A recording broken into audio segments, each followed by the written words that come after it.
स्वागत है। आज हम बात करने वाले हैं एम्प्लॉयज प्रोविडेंट फंड ऑर्गेनाइजेशन यानी ईपीएफओ के एक बहुत ही मैसिव डिजिटल ओवरहॉल के बारे में, जिसे आजकल ईपीएफओ 3.0 कहा जा रहा है।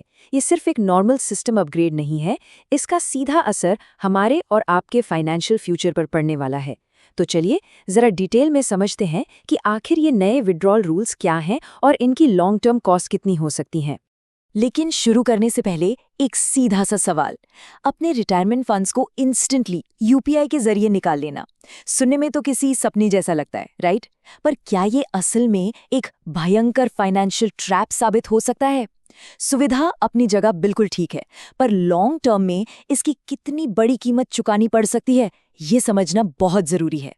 तो सबसे पहले देखते हैं इस ईपीएफओ 3.0 क्रांति को और कैसे ये इंडिया के रिटायरमेंट फंड को मॉडर्नाइज कर रहा है। देखिए, करीब 8 करोड़ एक्टिव मेंबर्स और 28 लाख करोड़ रुपए का कॉर्पस इस विशाल सिस्टम को अपग्रेड करके अब एक मॉडर्न कोर बैंकिंग आर्किटेक्चर पर लाया जा रहा है।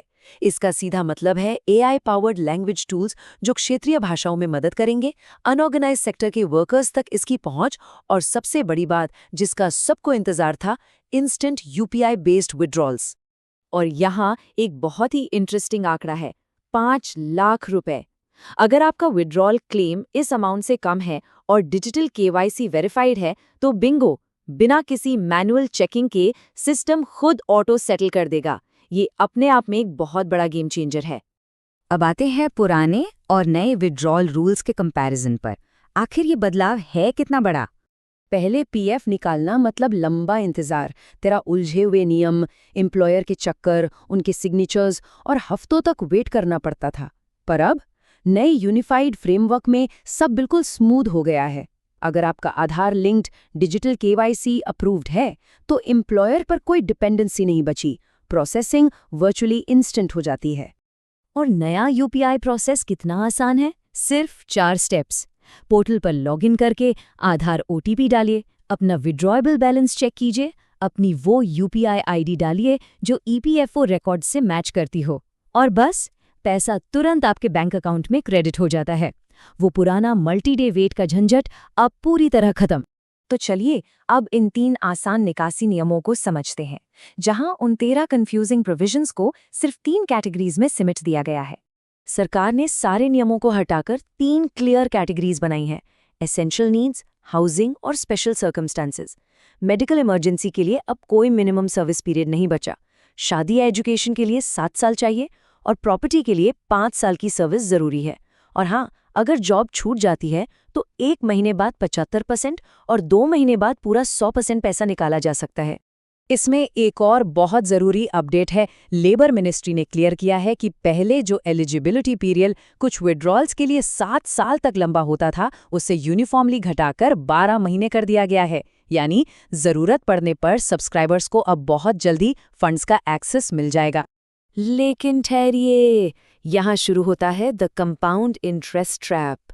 ये वो सुविधा की कीमत है जो अक्सर हमें दिखाई नहीं देती।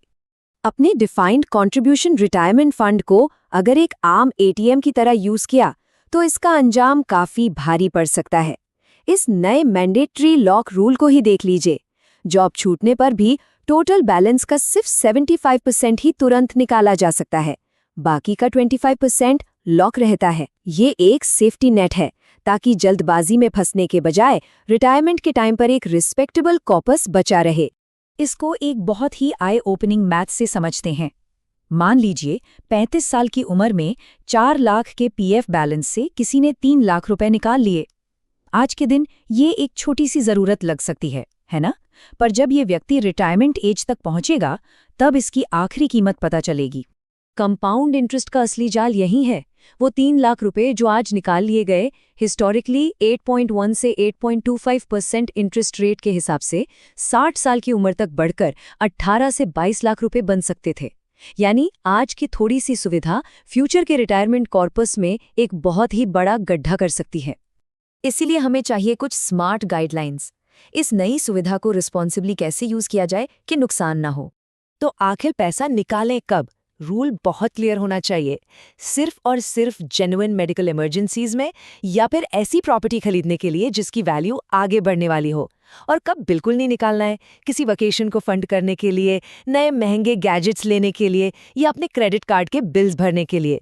पीएफ का पैसा इन चीज़ों के लिए निकालना एक मैसिव ब्लंडर साबित हो सकता है।